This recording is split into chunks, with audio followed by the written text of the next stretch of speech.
বাচ্চারা কিন্তু প্রতিদিন এক খাবার একদমই খেতে চায় না, তবে প্রতিদিন যদি একটু ভিন্ন ভিন্ন টাইপের খাবার দেওয়া হয় তাহলে কিন্তু ওরা খুব আগ্রহ নিয়ে সেই খাবারটা খেতে চায়। তো মুনিয়ার জন্য আজকে একদম ভিন্ন রকমের একটা নাস্তা তৈরি করব, সেই নাস্তার রেসিপিটাই শেয়ার করতেছি। এই নাস্তাটি তৈরি করার জন্য আমার এখানে আলু সিদ্ধ লাগবে। তো ফার্স্টেই আমি আলু সিদ্ধ নিয়ে নিলাম আর সাথে একটুখানি লবণ দিয়ে দিলাম। আপনাদের বাচ্চার বয়স যদি 1 বছরের নিচে হয় তাহলে লবণটা স্কিপ করবেন। আর এখানে আমি নিয়ে নিলাম 2টা কোয়েল পাখির ডিম। তো আলুটাকে ভালো করে ম্যাশ করে আমি এখানে ডিমটা দিয়ে দিলাম। আপনারা যদি বাচ্চাদেরকে মুরগির ডিম খাইয়ে থাকেন তাহলে মুরগির ডিম দিতে পারেন। তো ডিমটা দিয়ে আমি একটুখানি আটা দিয়ে দিলাম। এখানে চাইলে চালের গুঁড়িটাও ব্যবহার করা যায়, তবে আমি আটাটাই দিয়ে নিছি। এখন ভালোভাবে হাতের সাহায্যে একটা খামির তৈরি করে নিব। এখানে কিন্তু প্রয়োজন পড়লে আপনি দুধও দিতে পারেন, তবে আমি আজকে দুধটা দিলাম না, শুধু আলু আর ডিম আর আটা দিয়েছি। তাতেই কিন্তু খুব সুন্দর একটা খামির তৈরি হয়ে গেছে। যদি একটু শক্ত শক্ত ভাব দেখেন তাহলে একটু দুধ মিক্স করতে পারেন। তো যাই হোক, এই তো আমি এখন একটু রুটি যেভাবে বেলি আমরা সেভাবেই একটু আটা মাখিয়ে কিন্তু একদম রুটির মতোই বেলে নিব। এই নাস্তাটা কিন্তু খুবই মজা করে বাচ্চারা খায় আর বানানো তো খুবই ইজি। আমরা যেভাবে পরোটা বানাই ঠিক সেভাবেই বানাবো।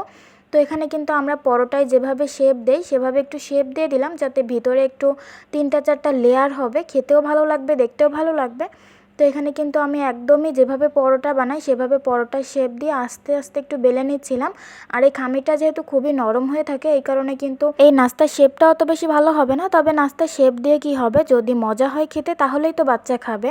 তো তারপরে আমি কিন্তু চুলায় একটা প্যান দিয়ে দিছি। যেভাবে আমরা তেল দিয়ে পরোটা ভাজি ঠিক তেমনভাবেই এখানে ঘি দিয়ে এই পরোটাটা ভেজে নিব।